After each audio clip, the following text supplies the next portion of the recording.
Dear Diary. Dear Diary. Dear Diary, wow, today was a really hard day. Dear Diary, I find sometimes my life can be hard. Dear Diary, it will pass and it will be okay. Dear Diary, I feel like today is going to be... Shh, the Indigo Diaries.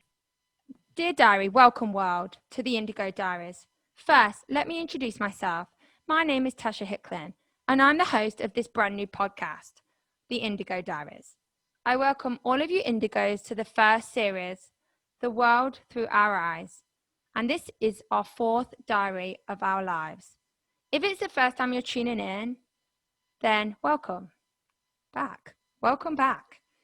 And if it's not your first time, then welcome back. And a huge thank you to everyone for tuning in and listening. I really hope that you enjoy today's episode. Episode number 4. Wow, I can't believe this is episode number 4. So it's that time again for me to introduce our new diary guest. And this one, I think shouldn't have a favorite. They always say that you shouldn't have a favorite when you're a teacher, like a teacher's pet. But this is probably one of the most I'm excited for. And that's because he is a very special person to one of my very special people, my sister Jenna. So before I give it all away, I'm going to welcome Scott. Welcome, Scott. Thank you for having me. Much appreciated. And welcome, Jen. Thank you. So, before we begin, let me tell you a bit about Scott. Scott Finney was born and raised in Calgary, Alberta, Canada.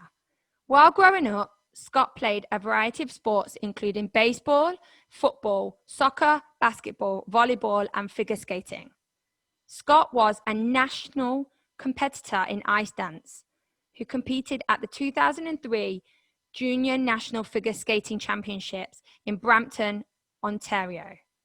After high school, Scott has attended Mount Royal University and attained a bachelor's degree in history. After he attained his history degree, he attended the University of Calgary and completed his Bachelor of Education in 2011. He has been working as a school teacher at the Third Academy since October 2011, and he is currently in the 10th year of a school teacher. Scott is always working to attain his master's degree in education through the University of British Columbia,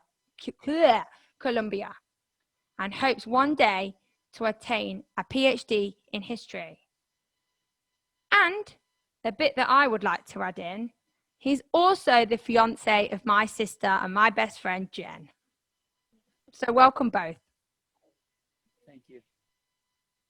So Scott, tell us, you're from Canada. What is it like to have grown up in Canada?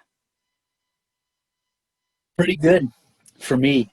I really gained a intense and grateful sense of perspective of that over the last 8 to 9 years when I started to look at, comparative studies on a wide range of social and economic measures, such as the Global Gender Gap Index, the Human Development Index, the Income Inequality Adjusted Human Development Index, the Global Peace Index, the Global Terrorism Index, the Environmental Performance Index.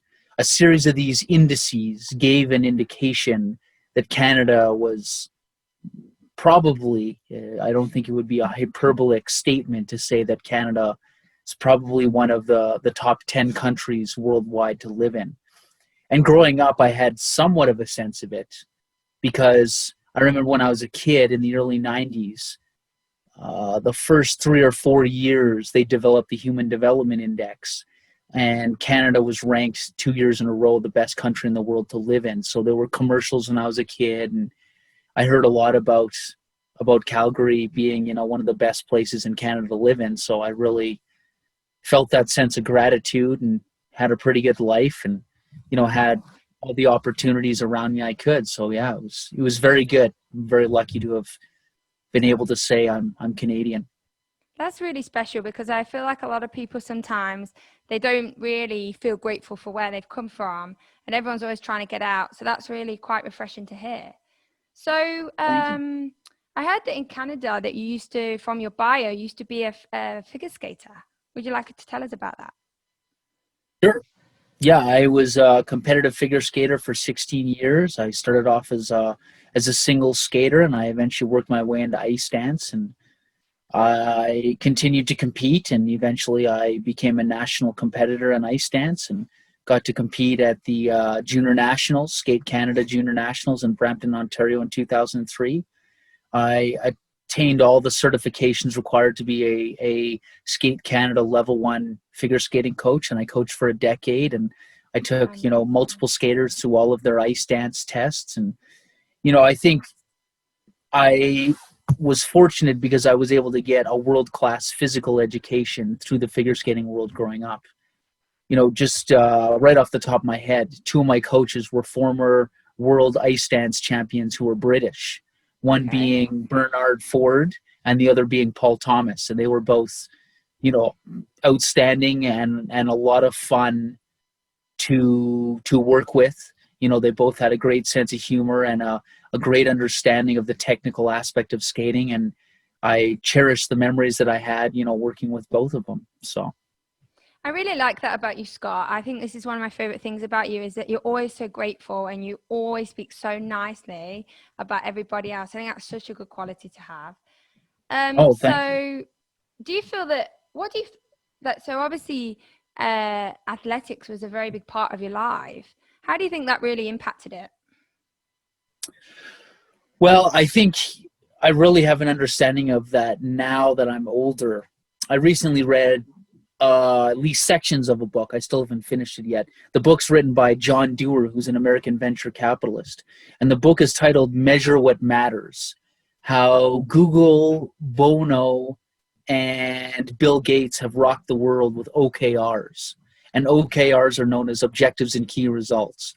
And basically what they argue is that any organization, whether it's a private organization, a non-for-profit charitable organization, or a government organization, they have their main objectives and their key results.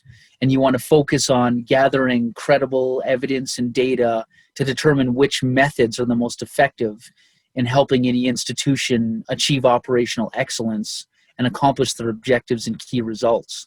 And I think that I learned the power of focus and the power of being locked in and focused on accomplishing a goal through the figure skating world, and that helped me develop the employability characteristic of team player and dedicated team player.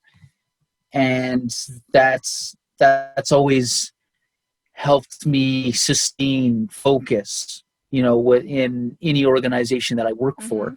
So that's really the significance is learning that life skill of setting a goal and striving diligently to accomplish that goal and making sure you enjoy things along the way. And that's the most important thing I got from athletics, among many other things. Beautiful memories, friendships, many good times. Like, I have moments in which sometimes I'll wake up in the morning and I'll think of like a moment playing baseball or playing football or figure skating or playing a variety of sports, and the great memories and the friendships and the good times are great as well. They make life more rewarding and enriching. But yeah, from the standpoint of what did I take, the ability to focus on accomplishing a goal, which has really become a great employability characteristic for me. Wow, that's amazing. I mean, not only physical, but it's also helped you, internally and things like that, and kind of set you up really. So yeah.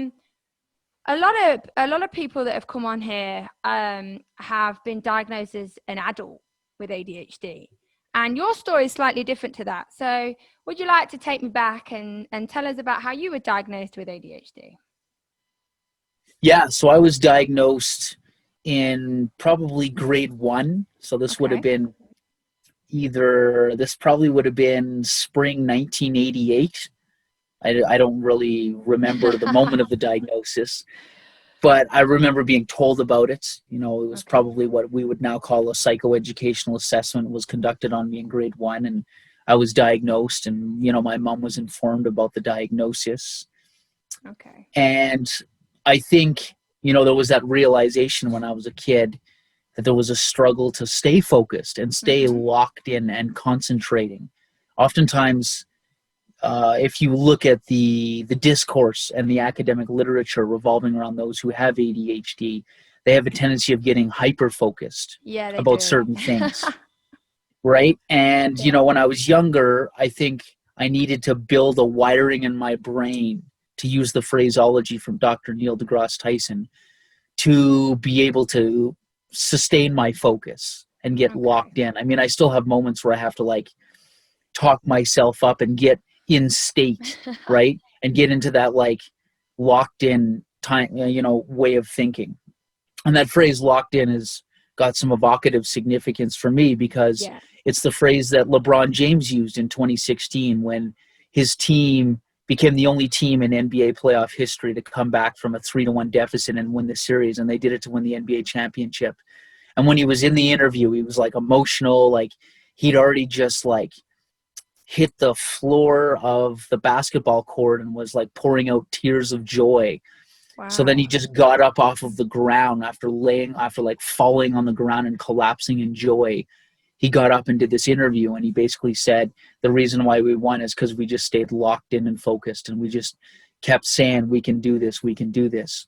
So yeah, you have to learn how to be locked in on a task, and you have to build a wiring in your brain that allows you to do it. And I think a lot of people who are younger and have ADHD, they don't have that wiring. So they lose their focus very easily and get very easily distracted.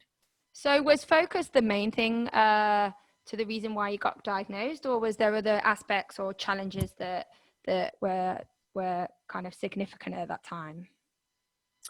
Predominantly focus.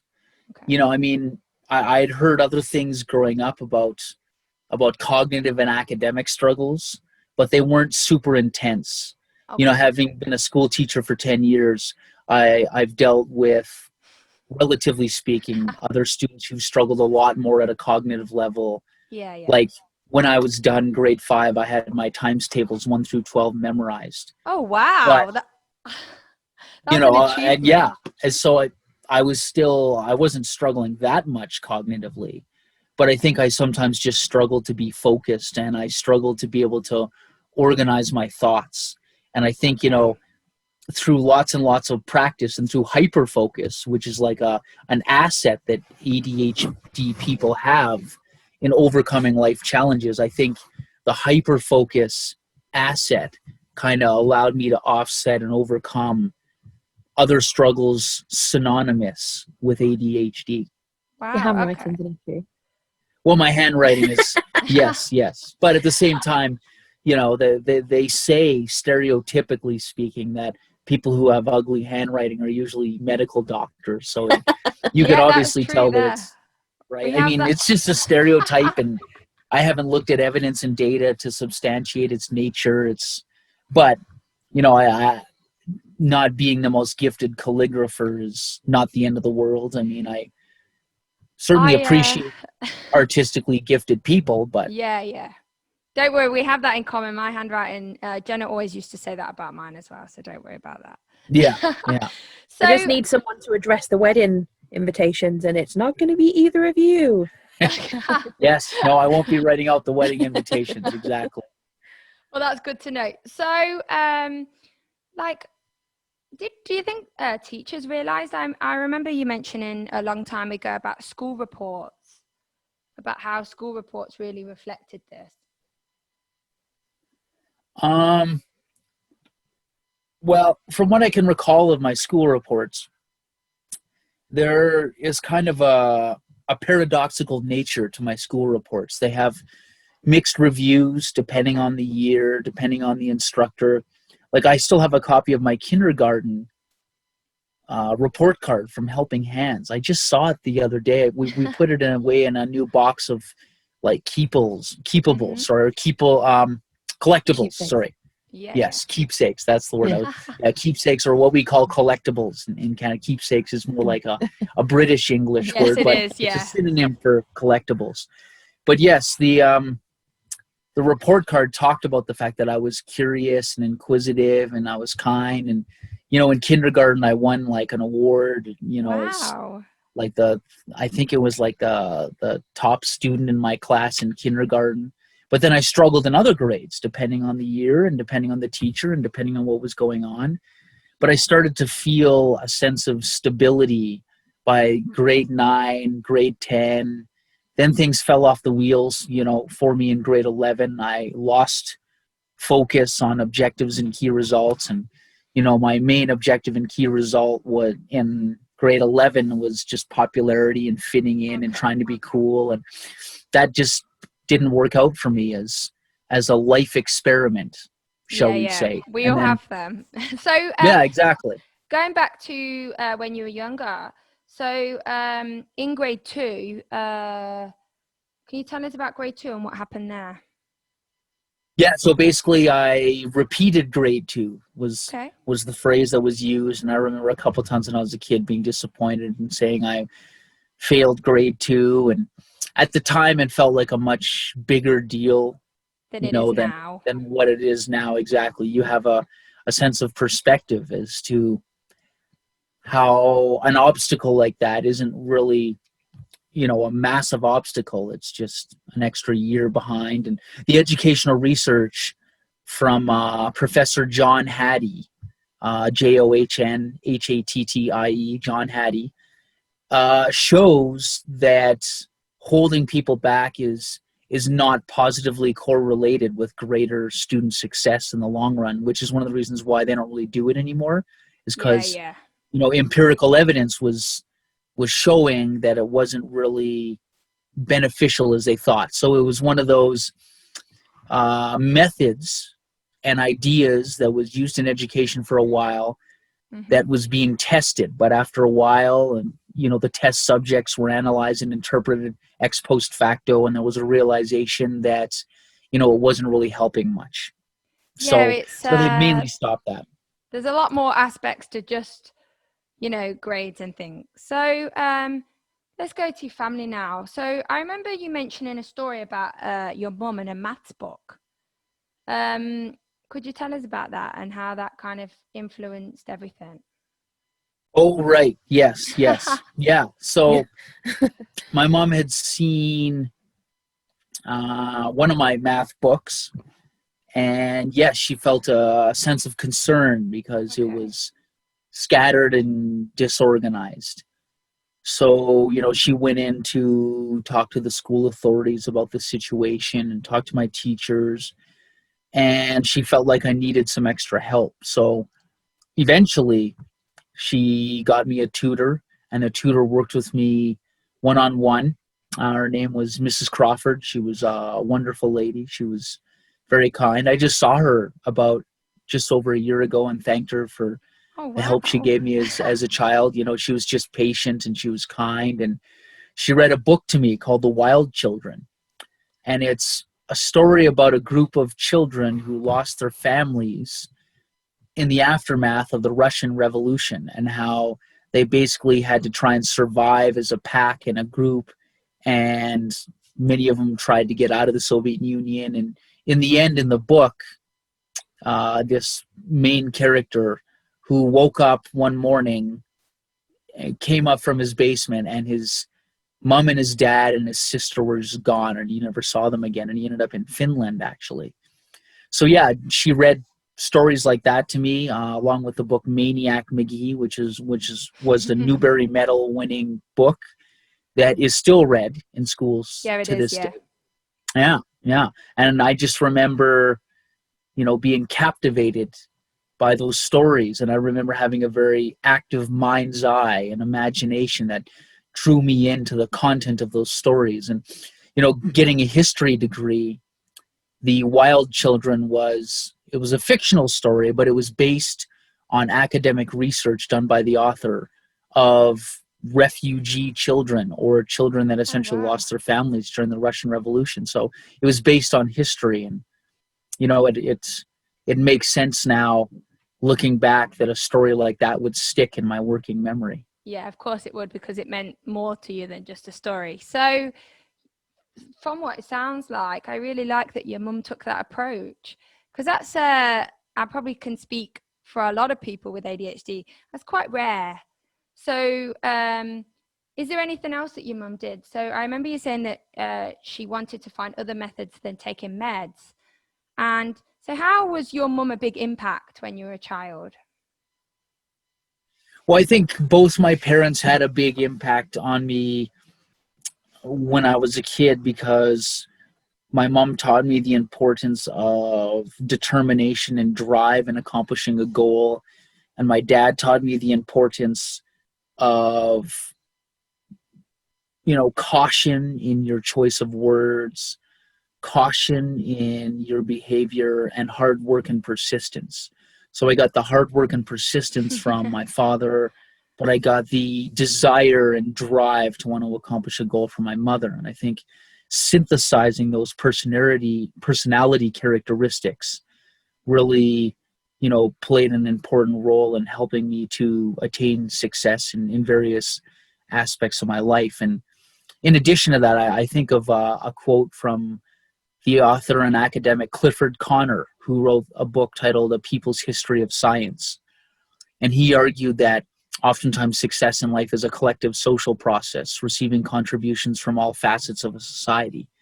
And as a result of that, there were so many other influences that helped me out. But my paternal grandmother, my grandma Lois, was like a second mom for me growing up. She was very much like, a model of stability and responsibility and reliability. And my paternal grandfather was a source of inspiration because he played in the NHL. And, when I was a kid growing up, there was that desire to be as cool as Grandpa Sid because he played in the NHL. And he also had a good sense of humor. Every once in a while, I'll say something in like a stereotypical Brooklyn accent. I love that. Because my paternal grandfather had like a Brooklyn accent at times, and he had a good sense of humor. And then my maternal grandparents were also, very influential. My maternal grandfather, my Grandpa Curly, along with my Grandma Lois, those were my two grandparents, the two people growing up that really put a strong emphasis on acquiring a good education and making sure you get lots of education. My Grandpa Curly would always talk about that. And I think that that's one of the things that I took his advice on in life. And my maternal grandmother, just modeled support and excitement. She was always excited to see her grandkids. So, yeah. And then other than that, there are, I guess, countless people. I could name many people in the community, neighbors, school teachers, who played a role in influencing me. Like in grade school, my favorite teacher would have been a woman named Miss Stevenson. She was a phenomenal teacher. She taught me social studies, and she taught it so well. She was a captivating storyteller. And she walked up to me at the last day of school in grade 9 and said, "Congratulations, you got a 91% on your provincial achievement test in social studies." And, that was like a great thing, an incredible thing. It was one of those moments that really stuck out to me, and it made me love social studies all through grade school, which is like, you probably would have had it separated into geography and history and politics, but they were all merged together in one in Canada. Well, it just goes to show that people, the positive people in your life, and obviously from what sounds from you had, like, most people in your life were so positive that they had kind of a huge reason to kind of why you made it through, with the love and support of everybody. So to be honest, your parents and everyone that you've just spoke about sound very inspiring. But how do you feel, did you ever have any like negativity with people when you were growing up with the ADHD, and kind of how that impacted it? Yeah, there were definitely negative experiences. I mean, like anyone in life, you experience obstacles, and there were definitely moments in my life where I felt a sense of frustration and a sense of like drive to kind of prove people wrong, because there would be moments in which, my concentration wasn't strong enough, and because my concentration wasn't strong enough, then it came across as me having some type of cognitive deficiency. There were people that questioned my abilities and questioned my intellect and made, comments about that. But for me, growing up, it was all about, drive I always looked up to a lot of athletes growing up that overcame expectations and defied expectations. I was always drawn towards the championship team that, with a Cinderella story that totally defied expectations and did what most people wouldn't have expected. So there was a lot of that. Like I remember being a kid watching the movie Rudy, the North American football movie, about a guy, he was really short. I love that film. It's a great movie, right? He made the Notre Dame football team, and they didn't even think he was going to be good enough to get in the university, and he got in and he graduated with a degree, and he's the only player to have his number retired. And yeah, his whole story was incredible about the importance of perseverance and being resilient in the face of expectation. So I definitely had, so obviously not anything horrifically traumatic, but, I had some rough and tough experiences, and relatively speaking, for Canada. It wasn't like I said, it wasn't horrific or anything. It was just, some rough and tough experiences that helped me develop mental toughness. Yeah, but it does, I feel like it doesn't kind of, it's different perspectives and different places where you are, and maybe something that might not be horrific to somebody else can be for you, and things like that. So, it's all kind of in relation. So where do you feel like the big turning point was for you? Well, I think for me, the big turning point where I felt like any of the trials and tribulations associated with ADHD occurred and were pretty consistently managed and overcome, I would say occurred in university and college. I was going to Mount Royal University, which used to be Mount Royal College, and it was still Mount Royal College at the time when I was going there. And I think I just continued to work hard and stay determined and stay focused. And then I remember in the winter or spring of 2006, I was listening to the lyrics of a Lauryn Hill song, and it said, "You got to ask the questions if you want to know the answers." And right around the same time, I just looked up the definition of intelligence in a dictionary, and it just said the ability to learn and understand. And I was like, well, in order to enhance your ability to learn and understand, you have to ask questions and you have to seek answers. And then from that point on, I just felt like I became much more locked in on, logical thinking and analytical reasoning. And then I was continuously getting more and more drawn to evidence-based thinking and evidence-based data-driven reasoning, because I'd also taken an archaeology class, and there was a book, it was a supplementary read to go with the main textbook.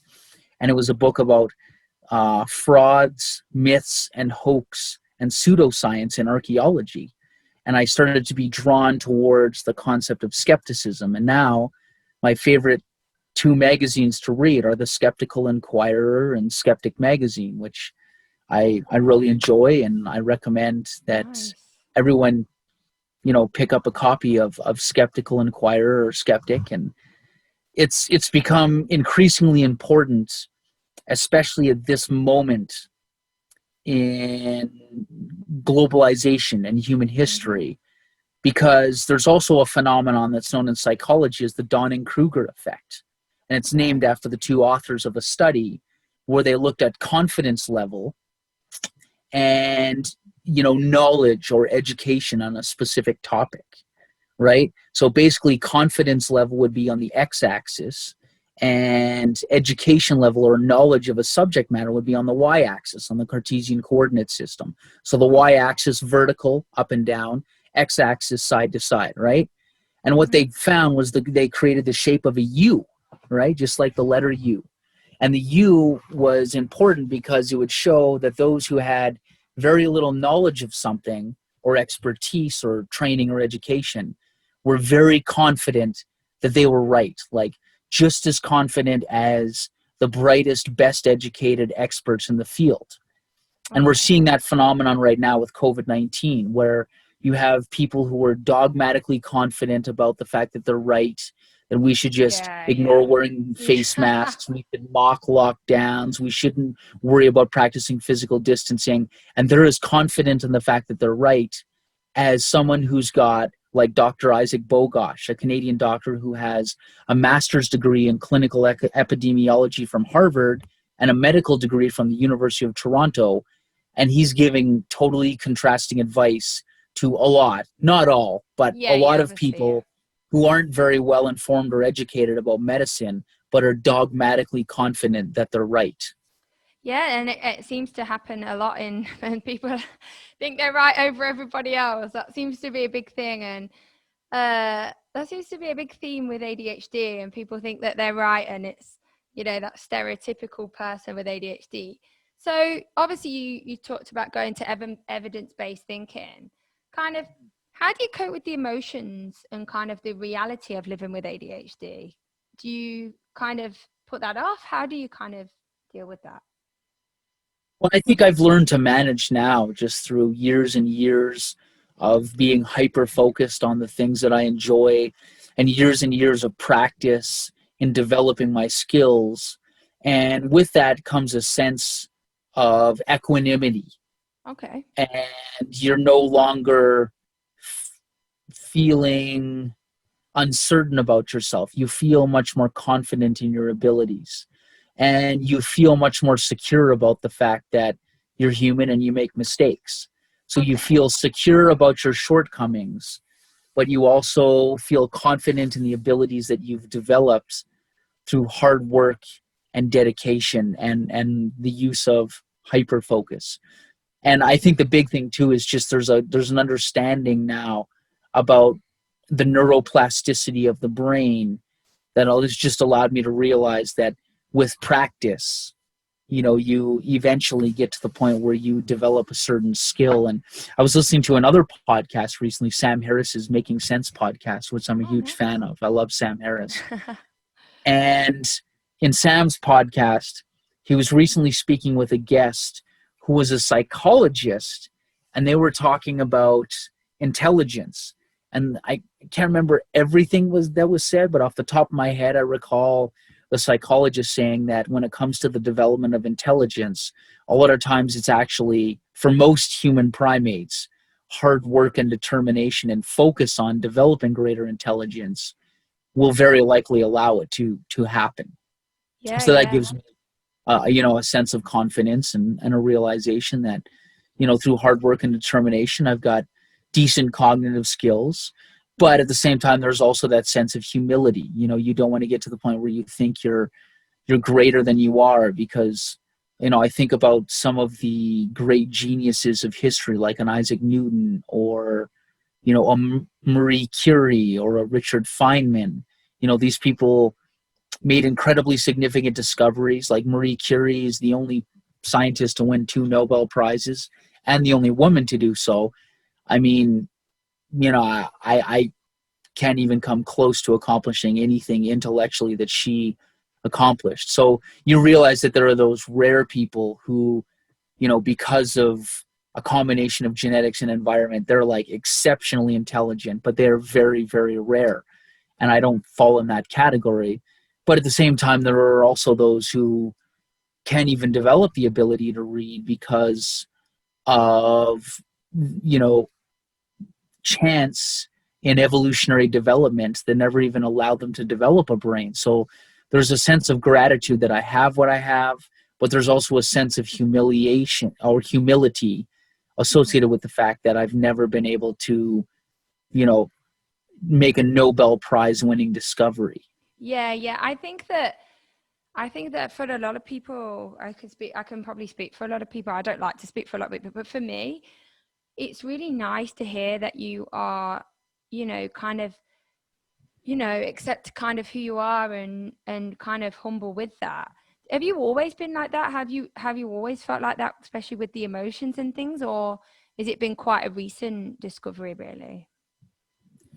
Well, it's probably been something that's been around for me for the last, 15 or 16 years. Now, growing up, there were those struggles, there were those uncertainties, there were those frustrations, where, you question your ability, you question your skills, and of course, part of that is also the trials and tribulations of just adolescence and childhood and growing up.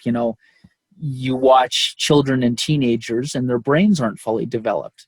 And as a result of that, their trials and tribulations seem a lot worse than what they really are. Really are, yeah.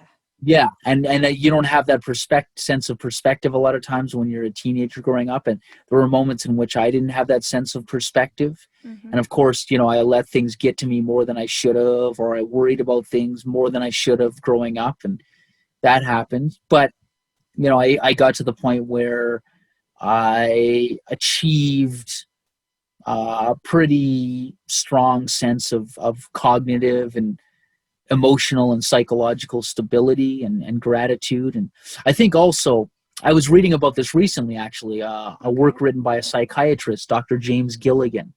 Dr. James Gilligan wrote a wonderful book titled Why Some Politicians Are More Dangerous Than Others.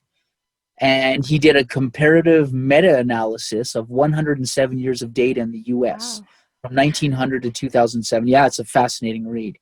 And basically what he looked at homicide rates and suicide rates under various presidential administrations and in various states.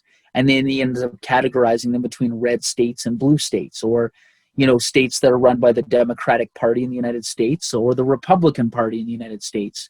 And the conclusion of Dr. James Gilligan's book was that the blue states and the Democratic presidential administrations were more positively correlated over a 107-year basis with less homicide, less suicide, less unemployment, and less excessive income inequality.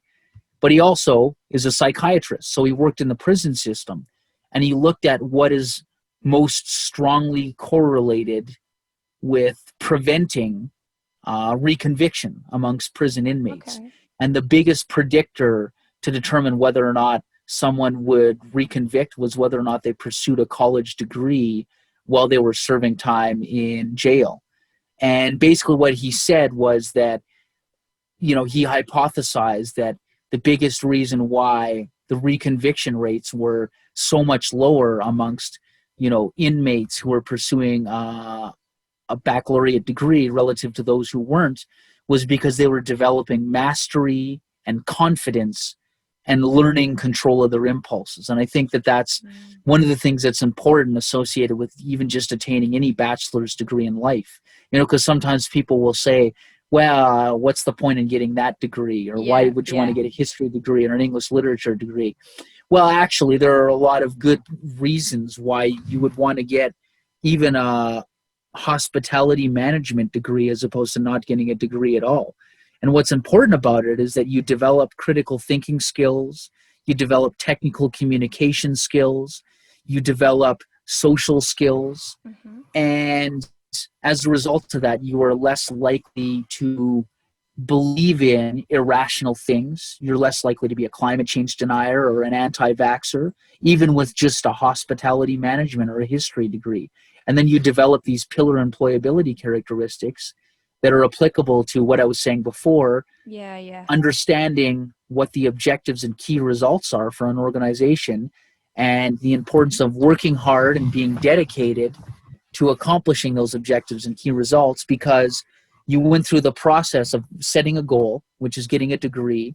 You worked hard to complete and attain that bachelor's degree. And in the process, you learn, well, this is what it's like to set an objective or a key result and see it through and have the dedication and commitment to finish your objective and accomplish your objective and get your key results.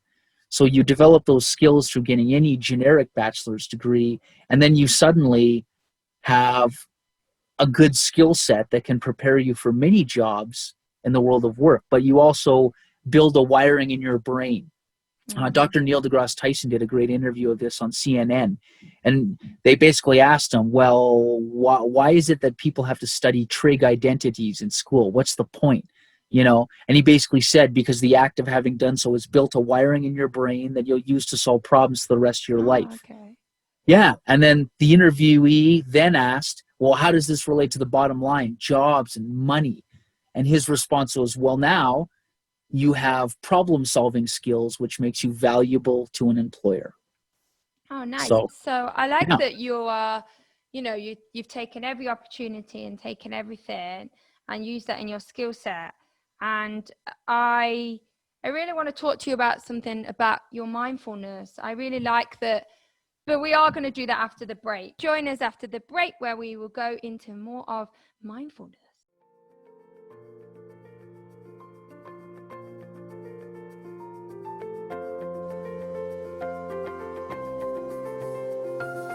If you would like any information on Indigo's support group, check out the website below for our link to our Facebook page, or email at indigo.adhd2020@gmail.com. If you would like to offer any comments or feedback, or if you are interested in the world hearing your story, then please reach out, either through the group or through our email. As said before, have a good week. Check in again later, Indigos. Shh, the Indigo Diaries. Okay, welcome back. If you didn't join us before, then rewind now, because you will have missed a whole episode. If you're joining us again, then please look in the description for a recap. But I will recap a little bit.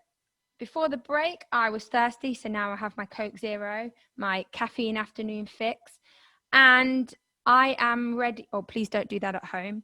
This is one of my habits, not everybody else. It's not advised. So we are here with Mr. Scott and Jenna, which is my sister.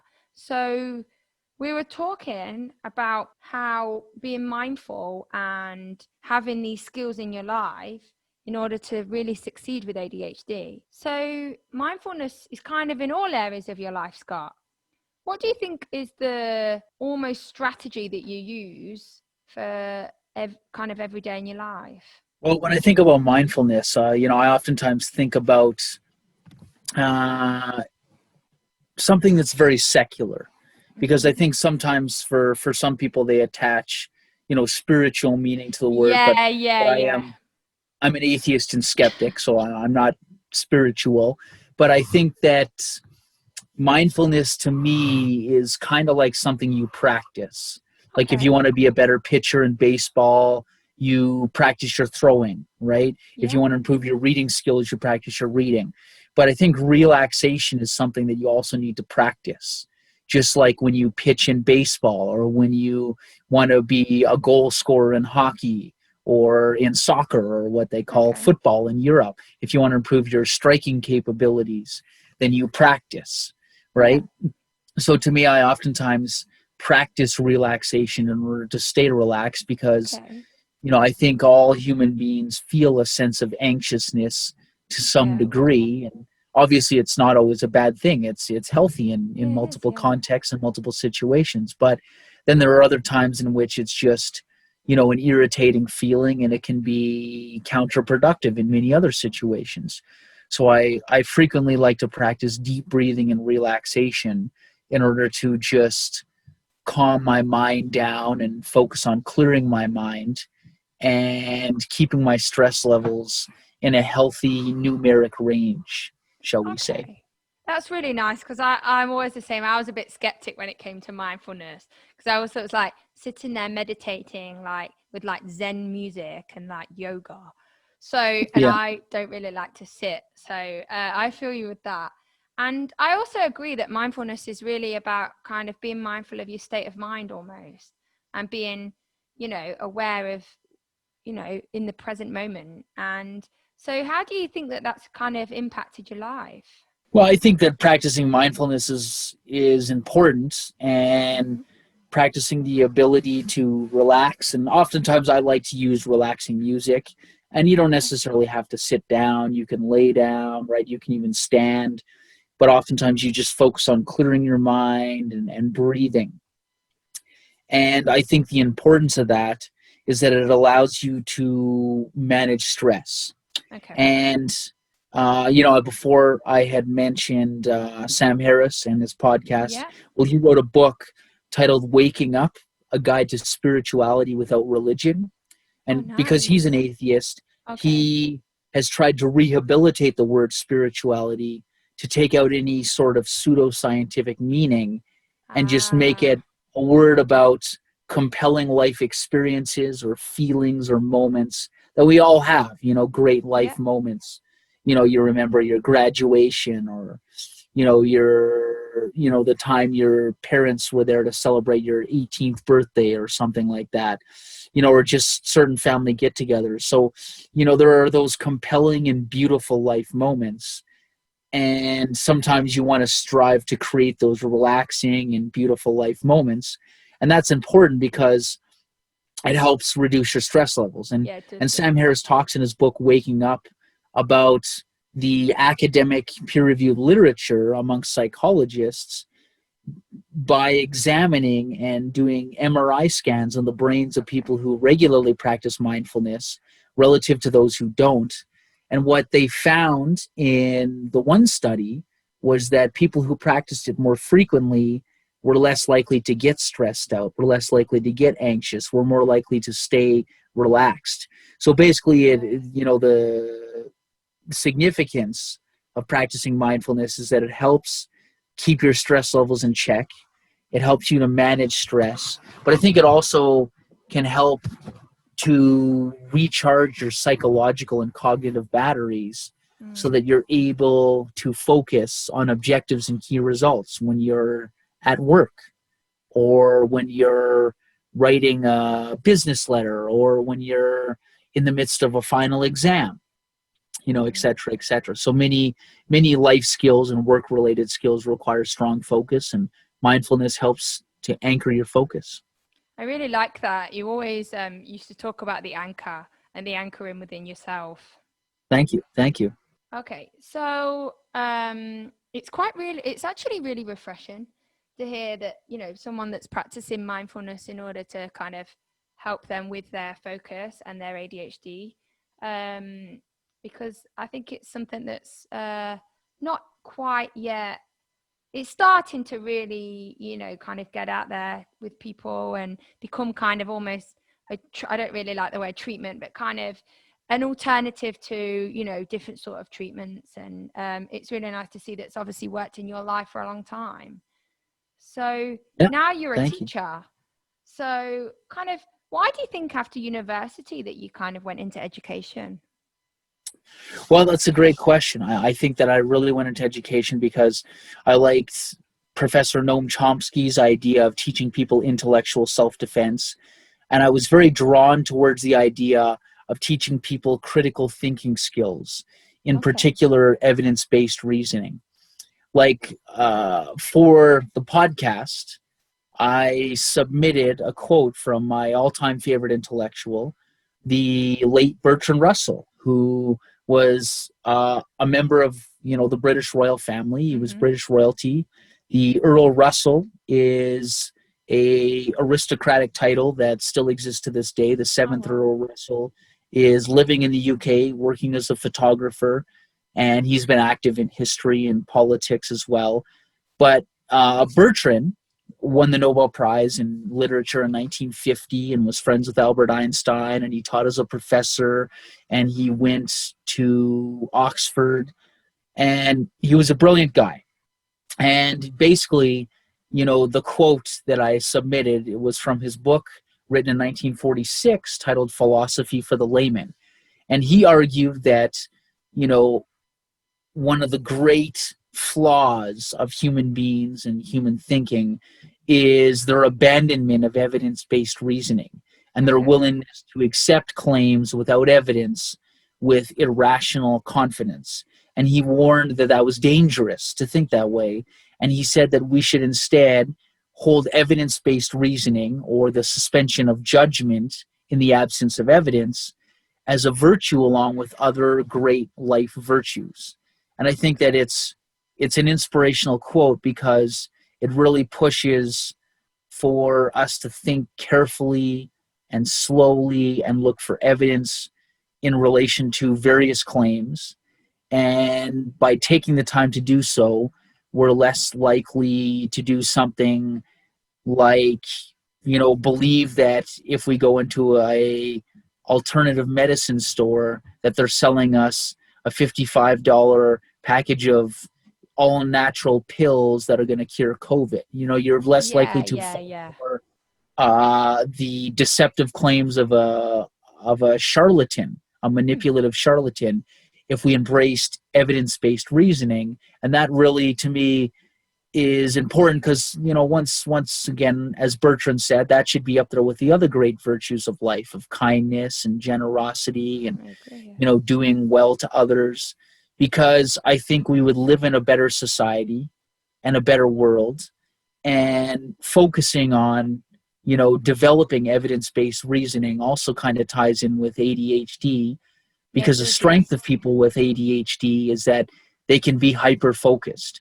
And if, as a society and as a global community, there was more of a focus on evidence-based reasoning, I think we'd be happier, and I think we'd be better off.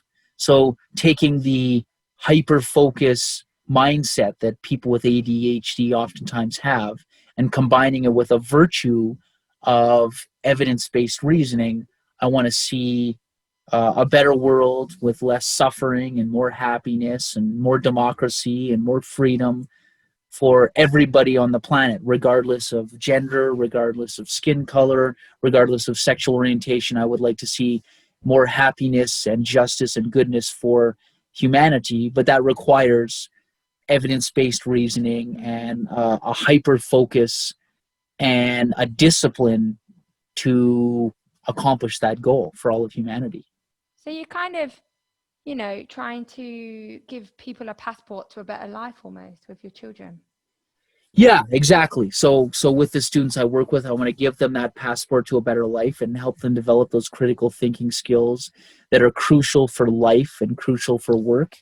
And with that critical thinking focus, they're also going to develop their technical communication skills and their analytical reasoning skills and their teamwork skills, which are all pillar employability characteristics that are crucial for success in work and in life in general. And I think because you've gone through that, you've got kind of the empathy with the students, because obviously if people are not aware at home, that Scott works with quite a lot of children that have ADHD. So how do you think kind of your experience kind of impacts theirs? Well, I think for me, there's an understanding when I see certain students who may either struggle to focus, or I see certain students who have that hyper focus on one particular subject. It allows me to kind of understand them. And if I can understand them, I can kind of help them develop their skills, and I can help them through their struggles by giving them some guidance, because I've already been through similar struggles to what they have. He's very calm. Very, very, very calm. Oh, thank you. I try my best to be. Yeah. No one's perfect, but I try my best to be. So the kids know that he's not going to suddenly shout at them. They know really that he is calm and isn't going to ever overreact or... Yeah, I tried to be a more stern teacher when I was a younger teacher, but it was more of an experiment to see, because I saw certain teachers being more stern and it worked. And I was like, oh, wow, maybe I should try this, but it didn't work for me. And then I realized, in some situations, you need a stern teacher. You need a stern teacher voice, but I'm not that person. That's not my style. It doesn't work for me. So I've abandoned that methodological approach on the grounds that it doesn't work for me. It works for some people, it works well. And when I see them using it effectively, I have to give them credit because they're doing it and they're doing it well, but it just doesn't work for me. It's not suitable. It's not conducive, shall we say, to my style of teaching. And I just want to highlight that one thing that you said, which is absolutely a real key point, is that instead of, when you're younger and that, you're in a new job, you try and do what you kind of everybody else is doing. And what you did is, rather than carrying on with that, which is what a lot of people do, you took that and was like, no, this is not me. I'm not going to do it. And you took that and kind of found what was right for you, which is a huge kind of mountain that people kind of need to figure out. And obviously you've kind of had things like that in your life to, kind of, what's right for you, and kind of how to help these children. I think that it's the understanding is a real big key factor. Yeah. Well, it's like what the American management guru and intellectual Peter Drucker wrote in his book, The Practice of Management. You want to use what's known as feedback analysis as a tool for understanding. Yeah. So whenever you work in any work environment, you want to figure out what the main goals and objectives are that you need to accomplish as a worker for your particular institution. And you want to try and figure out how you can help that institution achieve operational excellence. Mm-hmm. But basically what you do is you use feedback analysis by looking at, well, what methods am I using to accomplish goal A?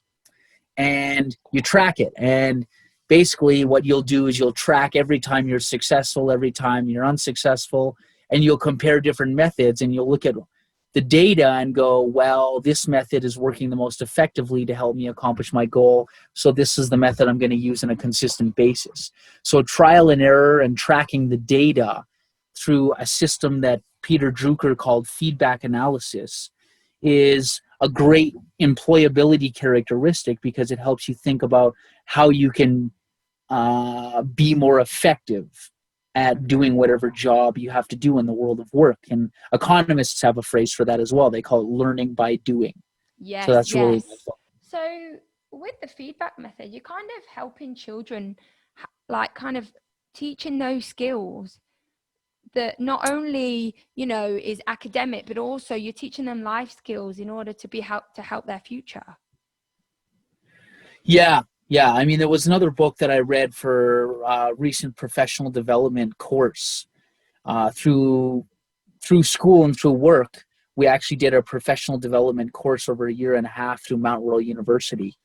And we had to complete assignments, and we had to read books, and we studied different educational methods like John Hattie's research. We looked at John Hattie's research as one of our classes, which was great.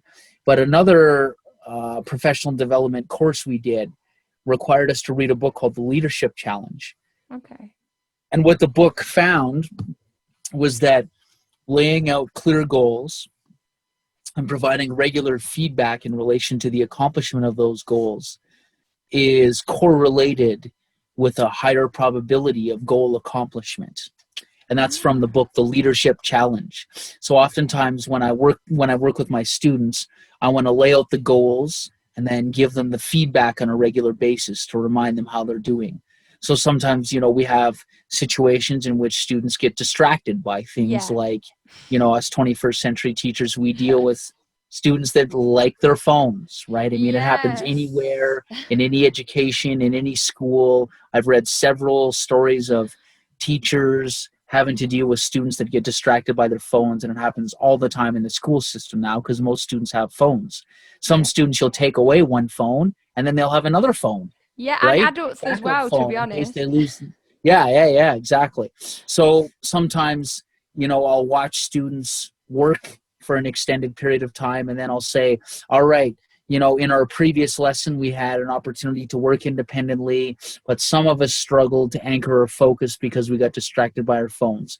So in today's independent work period, we're going to focus on improving our ability to work independently by trying to not use your phone at all to distract yourself. So give them feedback based on how they do. And I do that on a fairly regular basis. Just lay out the goals, give them the feedback. Lay out the goals, give them the feedback. And the combination of goals and feedback heightens the probability that they'll accomplish a specified objective, which is an important life skill to learn along with critical thinking and skepticism and evidence-based reasoning. Thank you. I just want to go back to, before we kind of wrap up, about the anchor of focus. Because that seems to have come up a lot in this podcast, and a lot of features of that have kind of come out through your life. Could you kind of explain that a little bit more? Yeah. I mean, I know I had briefly mentioned LeBron James, and when he was asked about the come from behind win in the 2016 NBA championships, and when he was asked how they were able to do it, he said, we were just locked in. We were locked in and focused. I think that's one of the things that I learned a lot. I had another skating coach growing up. His name was Greg Folk, and he put a strong emphasis on focus when I was a kid growing up, and it really made a difference. I didn't initially understand, and I felt even a little more frustrated about the fact that he put such an emphasis on focus. But then I hit a certain age where I really understood why he was putting an emphasis on focus, because focus is very important to help you to accomplish objectives and key results. So just, multiple experiences growing up in the world of athletics and in the realm of academics allowed me to realize the significance of focus and accomplishing goals. So it's something that is very strongly emphasized by me when, I teach students, or when I plan my life at work and my life outside of work as I pursue my master's degree. Nice. So Yeah, the thanks. two A's, academics and athletics. Yes. So Those are the two great, I guess, passions and loves for me in life, prior to, of course, meeting the romantic love of my life, which is Jenna Hickling here. you might need to call it AAJ now, but that doesn't really work. Yes, that's Or right. Jen needs Athletics, to change her academics, name. and Jenna. Yes, Yeah, and AAJ. I Jenna. like that. AAJ and Yeah, there you and go. Jen. Yes. AAJ. There you go. There you go, AAJ. Yeah. So, in my eyes, you've wow, you really are kind of what I call somebody that has taken, in the name. I don't believe in this, but in the name deficit, and turned that around and used the strength that you have from having ADHD and use that to really impact your life, and not only your life but also other people's lives with your students, and obviously AAJ, my Jenna's life. And I think that's a really kind of strong kind of attribute of who you are. So what do you really think, to finish off, what do you really think has made that difference in getting to where you are? Because you've kind of, embraced every part of yourself. What's been the biggest factor? Well, I would probably say it's being lucky and fortunate to be born in the right place at the right time, with the right community around you to help you out. The American philosopher John Rawls wrote many great books, and his most well-known is The Theory of Justice. And in his book, The Theory of Justice, or I'm pretty sure it's in that book, he comes up with thought experiment. And the thought experiment is known as the veil of ignorance. And the veil of ignorance is basically, all right, you look at all these countries around the world. Now, you can choose hypothetically which country you would like to be born in, but you're not allowed to know whether or not you'd be born the poorest or the richest. And when you know that, and when you know about the conditions and the ability to get out of poverty and get to a good life that exists or doesn't exist on a country by country basis, which country would you choose to live in? And from that standpoint, I mean, there are a few countries that I think would be better than Canada, but the reality is that I've basically won the lottery with being born in Canada, because I live in a democracy that incentivizes, generosity and kindness and, healthy development for, most Canadian citizens. Obviously, there's a history of racist and sexist and homophobic and transphobic and biphobic persecution. And there's, an ugly element of Canada's past.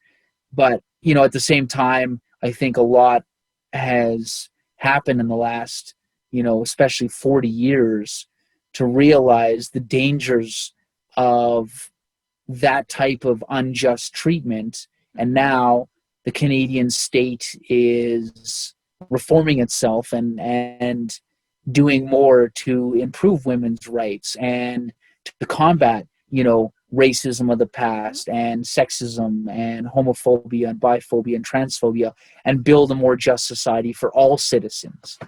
But for me growing up, my personal experience was that I was still very lucky to live in one of the nicest places in the world. And because of that, I was given the support from family and friends and the community to develop into a healthy and happy and, well, most of the time I try and be a productive citizen and individual in Canadian society. Yeah, nobody's perfect, even though we like to be perfect. I have a saying, 80% managed, not 80% of everything, and there's still that 20 because we're human. So thank you, Scott. I really appreciate it. And I can probably speak for many people listening how interesting this episode has really been. And thank you very much, and thank you for having me. It was both an honor and a privilege to be here, and I felt that it was a very fruitful and productive conversation, and you run a great podcast, so thank you so much. Thank you, I really appreciate it. And thanks, JJ. I call it JJ. Jen, for your one-liners. So, for your AHA, and I think a lot of people will be able to relate a lot with this. So, to kind of leave our diary, we always leave with an encouragement for the next week ahead. And to read this diary, Scott would like to read it, his quote. So Scott, over to you. Okay, so I just got to open up my Word document with the quote. And I'll quickly read the quote here. True ADHD style, and I'm not even going to erase this. Yes, exactly. True ADHD style. All right, just opening it up. Nice. Perfect. Here we go. So, yes, this quote comes from the late Bertrand Russell. And this quote appeared in the 1946 book, Philosophy for the Layman. And here it is. The demand for certainty is one which is natural to man, but is nevertheless an intellectual vice. If you take your children for a picnic on a doubtful day, they will demand a dogmatic answer as to whether or not it will be fine or wet, and be disappointed in you when you cannot be sure. The same sort of assurance is demanded in later life of those who undertake to lead populations into the promised land. And I quote, liquidate the capitalists, and the survivors will enjoy eternal bliss. Exterminate the Jews, and everyone will be virtuous. Kill the Croats, and let the Serbs reign. Kill the Serbs, and let the Croats reign. These are examples of the slogans that have won wide popular acceptance in our time. Even a modicum of philosophy would make it impossible to accept such bloodthirsty nonsense. But so long as men are not trained to withhold judgment in the absence of evidence, they will be led astray by cocksure prophets, and it is likely that their leaders will be either ignorant fanatics or dishonest charlatans. To endure uncertainty is difficult, but so are most of the other virtues. For the learning of every virtue, there is an appetite, an appropriate discipline. And for the learning of suspended judgment, the best discipline is philosophy.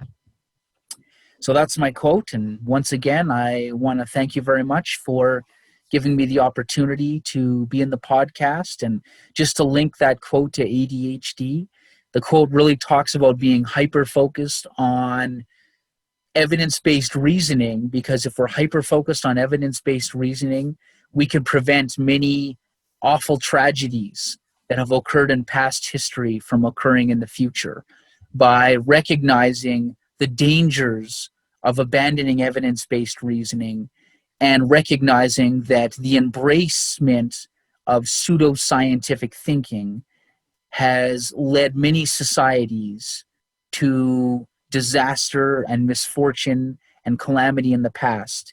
And we need to be hyper-focused on evidence-based reasoning, because evidence-based reasoning belongs with all other virtues, and evidence-based reasoning is synonymous with any peaceful, prosperous, democratic society.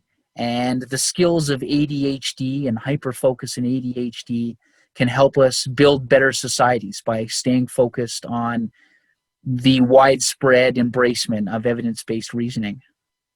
Thank you, Scott, and thank you, Indigos.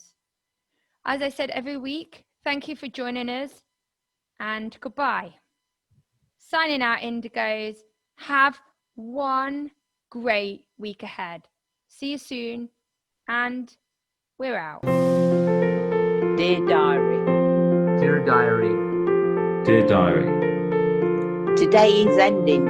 I'll check in again tomorrow. Tomorrow is a brand new beginning. Good night, sweet dreams. I think tomorrow will be Shh. The